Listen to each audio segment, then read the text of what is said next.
I've created 6 insane obstacle courses, and all 58 brawlers are going to battle it out on them until there is only one left standing. This is Brawl Wars. This is the entire bracket. The placement of every brawler was done randomly. Now, for this competition, there are only a couple of rules. First off, every brawler starts with a super. Brawlers are allowed to jump over and destroy walls, except they cannot cross over walls that are made of boxes, like these. They're also not allowed to cross over the water. Sorry, Eve. Brawlers must destroy all the power cube boxes on their path before they move on. The first to launch off the jump pad in the end is the winner. It's single elimination, so that means if you lose, you go home. This first round we have a very simple map, as it's basically the proving grounds. If a brawler can't win on this map, then they won't stand a chance the rest of the tournament. Just like how 8-Bit didn't stand a chance as he loses to Penny. As Penny moves along, we see Leon versus Byron. Now, Leon clearly has a massive speed advantage, but Byron actually does pretty well opening the boxes that are grouped together, and because of this, he hands a quick loss to Leon. In the next matchup, we see Griff versus Pam. Griff is today's first wall breaker, and he wastes no time getting through that wall while Pam has to go all the way around. That extra time helps him get through those boxes before Pam and on to the next round. As we move along, some of these matches are going to be very close, but between Primo and Piper, not so much. Piper is able to jump a wall, but then she's no match for the power cube boxes. A new addition to Brawl Wars is Janet. She wastes no time flying over the wall, dropping some bombs, and cruising on to the next round. We asked Spike for a comment on the match, but he was too shocked to speak. Another newcomer to this tourney is Otis, and just as fast as he entered, he left because he failed to have pretty much any DPS to deal with the boxes, so Mortis moves along. For our final match on this map in Bracket 1, we see the powerhouse Bull versus Mr. P. Now, Bull is always strong in these events, and he gets right to it, smashing through the first wall. However, when Mr. P gets in range, he breaks all of the boxes before Bull and ends up taking the unlikely victory, but not before Bull shows that he's a sore loser. Moving on to the next round and a new map, we see our first round by Bonnie taking on Penny. She's able to open up the boxes quickly, and because Penny can no longer blow up walls, she gets beat in a foot race by the nimble Bonnie. Now, Byron was able to beat Leon, who struggled on the boxes, but against Griff, there's no competition. They both reach the boxes about the same time, but Griff destroys the boxes faster and moves on to the next round. Janet flew through the last round, but this map, there isn't a good place to fly as she can't cross the water or the box wall, so she settles for running on foot. She gets through the boxes and then gadgets over the wall, but on the other side, Primo accidentally trips a jump pad, causing him to have to wait for it. Now, since this is a live competition, mistakes will be made and you don't get a second chance. Primo's just gonna have to live with that mistake and train harder for next year as Janet moves along. In the next matchup, Mr. P and Mortis face off. Now, Mortis has movement speed, but he struggles with the skull. With his super, he misses one box, which causes him to wait for one more swipe as Mr. P gets out to a big lead. But his gadget makes up for it in the end, and Mortis wins in a come-from-behind victory. Moving into the next round and a new map, we see Bonnie versus Griff. Now, Bonnie immediately uses her super to get through those boxes fast, but Griff on the other side, he does the same thing. She makes a misstep around the corner and then hits the slowing tiles, causing her to fall slightly behind. Now, at the boxes, she makes up some of that time, but it's not enough as Griff edges out the win. On the other side, Janet faces off with Mortis. They both get through the boxes quickly as Janet uses her gadget to hop over a wall. Then another gadget to get over a second wall, but then gets hung up on the spikes, allowing Mortis to catch up. A missed shot closes the gap even more, but despite the mistakes, she still manages to eke out a win. One more match to see who will make it to the semifinals. Janet, well, she does what she does best, and she flies over all the spikes, around the corner, and through some of the skulls. Griff moves through pretty easy as well, but can't open the boxes as quickly as Janet can. She tears through the next boxes and then uses her gadget to clear that massive wall, giving her an easy win and moving her into the final four. With one bracket down, we head on to the next one. In our first matchup, we see Edgar versus Ems. Now, Ems may be a social media star, but Edgar dislikes all of her posts and gets her canceled from this tournament as he moves right along. Next up, we have Bo, and he uses that tripwire to blow up the wall while Nani sends Peep riding working right around it. She gets to the boxes first, but Bo is able to tear through them faster, and as a result, Bo moves on. In the next match, we have Belle versus Barley, and Barley gets that sticky syrup working right off the bat. Now, they both have to go around the walls, but when it comes to opening boxes, that damage from Barley easily wins out as he moves forward. In the next matchup, Stu is able to break through that wall pretty quickly as Jesse has to go around, but then he struggles on the boxes as Jesse gets scrappy in on the fun and shreds them, and Stu as well, but at this point, he'd lost anyway. Power versus speed as Rosa and Rico go up against each other. Rico keeps his robo retreat engaged as he zips around the wall and then unleashes a super into the boxes. Rosa tries to catch up with her punches, but Rico proves to be too much as Rosa gets sent home. The last match in the first round here, we see BB versus Lola. Now, Lola uses her gadget to get herself over the wall while BB has to run all the way around, but that superior speed, power, and splash on the boxes makes up the time and gives BB the win. In the next round, we see two powerhouses face off, Carl versus Edgar. They both move fast through this map, but Edgar is able to leap over a wall while Carl has to go around, and that seals the deal and sinks Captain Carl. Now, Barley may not seem like a strong choice, but he does surprisingly well in these competitions. They both use their supers on the boxes and then stroll to the first jump pad, but Barley leaves that sticky syrup for Bo, which slows him down just enough to give Barley the win. Now, the last time we saw Jessie, she was using Scrappy to help her out on the boxes, but this time, with no one in range, that little pup does nothing to help. And because of this, Rico gets off the jump pad and around the walls faster and sends him into the next round. Now, Squeak got a first round bye, and he's been sitting here watching the competition. Clearly, he forgot to warm up because he missed his first gadget shot on BB. A nice super from him, however, does destroy the boxes, and BB does end up getting slowed a little by that first gadget, as well as the second one, but even still, Squeak was not able to pull ahead and is sent home to play with his toys. In the next round with a new map, Barley's run of good luck hits an Edgar brick wall, as Edgar puts on a clinic on how to run these courses, and he finishes way in front of Barley. On the other side, BB and Rico face off, and while Rico does have that speed ability, so does BB.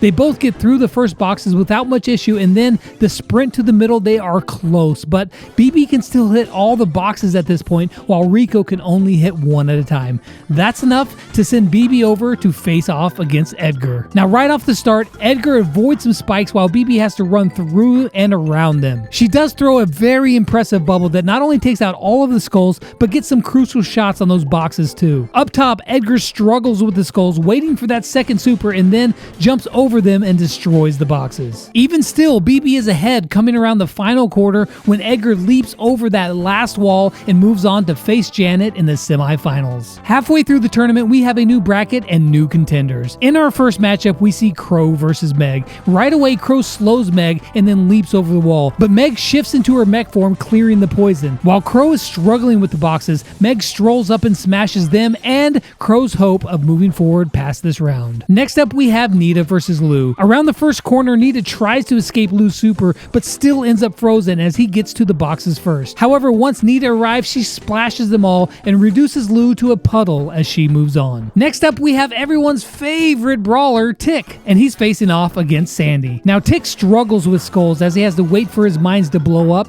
but Sandy's able to get a bit of a lead here. But with his gadget Mine Mania, he clears the boxes first and, in a turn of events, actually wins his first round. In the next matchup, Shelly shows her stuff as she blasts through the only wall, leaving Colette to run around. But Colette unleashes that super, dealing 6,000 damage to all four boxes, which leaves just a single shot to hit them all and stroll past them into the next round. Speaking of strolling, that's exactly what Brock does in the next matchup. A jump over a wall, a star power infused super, and Brock absolutely demolishes B and moves on. Next up, we have Poco versus Gale. Now, Gale is able to hop over one wall, and it's just what he needed as he barely edges out Poco in the Geriatric Olympics and moves on to face the winner in our next matchup. As these two superheroes face off, Surge uses that jump to go over the wall while Max has to run around. Both of these brawlers are all jacked up on the energy drink, but Max crashes out just a bit too fast and Surge wins by a hair. Moving on to the next round, we see our first round bye winner Amber face off against Meg.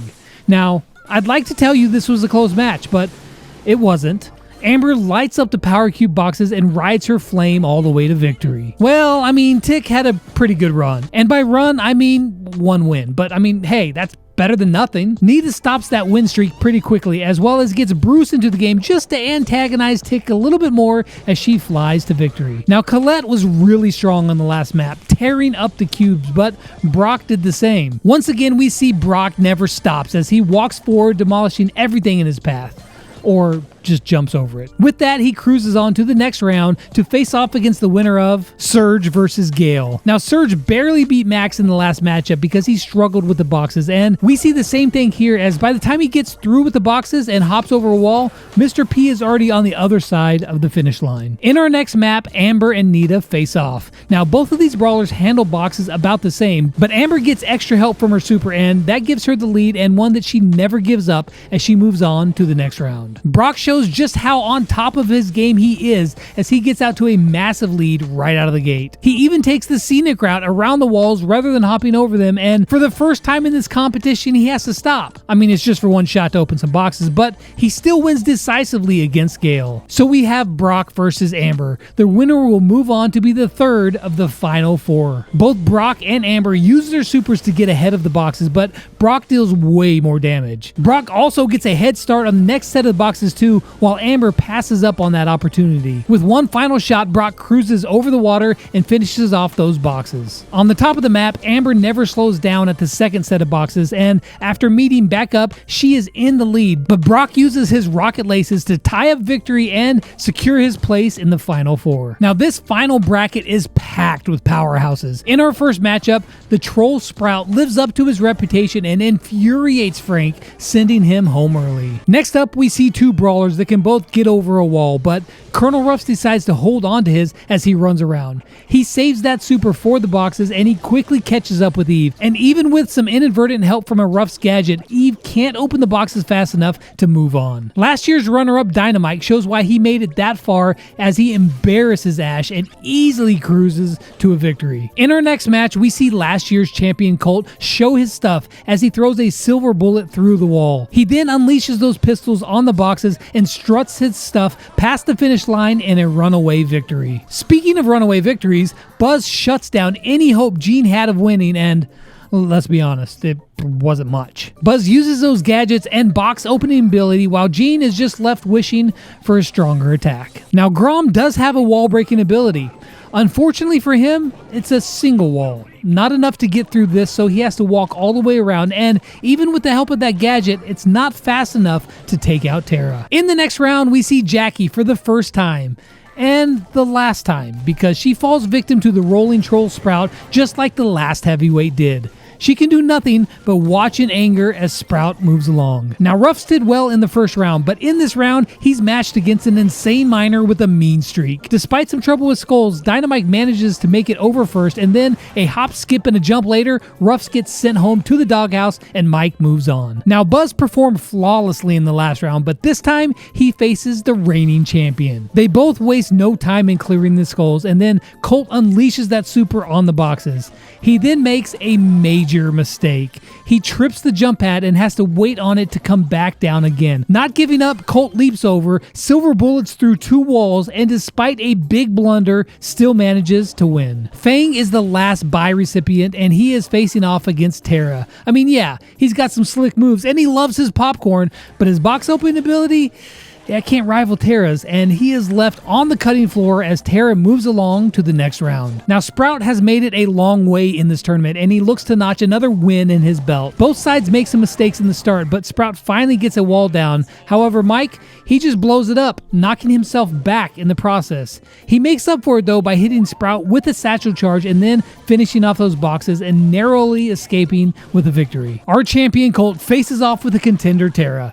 In this one, he gets out to a blazing start, hitting all the boxes and a wall. On the other side, Tara has to wait to finish off some boxes and finds herself way behind. But Cole gets hung up on some spikes and then runs out of steam on the boxes. Tara had saved up her super just for this moment, and it proved to be just what she needed as she takes down Colt, making way for a new champion. In the final match for this bracket, we see Dynamite versus Tara. Mike hits an early satchel charge but then struggles to get past the skulls. Tara doesn't have that issue and unleashes her super on a set of boxes, but by this time, however, Mike had already finished them off and was on to the next set. Mowing through the next 4 boxes, he was way out in front, and despite not being able to clear that massive wall, and yeah, he tried twice, he still had plenty of time to run around and beat Tara. So now only 4 remain. Who will win it all? Let's find out. In a brand new map, we see Edgar take on Janet. This map is an odd one for Janet because she can't fly over the water, so she has no place to really use her super. She does, however, make great use of her gadget right off the start as she hops over a wall, but Edgar does the same thing with his super. They crisscross back and forth over the water until they meet 6 power cube boxes. Now, both of these brawlers can pierce all of them, but Edgar does it just a little bit faster before leaping over the final wall. Janet puts up a fight, but her super was useless on this map, and that turned out to be her demise. With that win, Edgar moves on to face the winner of Brock and Mike in the championship. Once again, the same map, and once again, both of these brawlers come out strong. Mike does land an early satchel charge on Brock, but he was already on the jump pad, so he was stunned in the air, but that's about it. Mike lands yet another satchel charge on Brock, giving him a slight lead, but once that ends, Brock unloads the rocket rain with that new star power, delivering the extra payload and wiping them all out at once. Mike blows up the wall behind him while taking out the boxes and then sprints for the jump pad, but when he makes it, he sees that Brock is already there waiting for him, and his chance at redemption this year is over as Brock gets to move on to face Edgar in the championship. So we have one final match. Who will win that elusive, that revered, and completely fake Brawl Wars trophy? Let the battle begin. Ding, ding, ding, ding. The skulls and the barrels give Brock a hard time moving through them, but Edgar makes quick work of them all by leaping over most of them. Down below, Brock makes up ground by obliterating the stack of 6 boxes, but directly above that, Edgar makes quick work of them as well. Edgar is able to leap over 2 walls in a single jump, but then he has to wait on the spikes to move so that he doesn't get launched backwards. Now, Brock also clears 2 walls, but he does it one at a time and just barely gets himself over the spikes. Edgar does make up some time by leaping over the remaining skulls, and both of the brawlers meet in the middle at the exact same time. However, Brock pulls out his final ace card and uses that rocket laces to get over the wall, which gives him the victory and crowns him the champion of Brawl Wars 2022. I want to give a big shout out and thanks to Cheezer for helping me record this video, and big thanks to you for watching. Subscribe for more content, and as always, until next time, I'll catch you guys on the flip side. Peace out.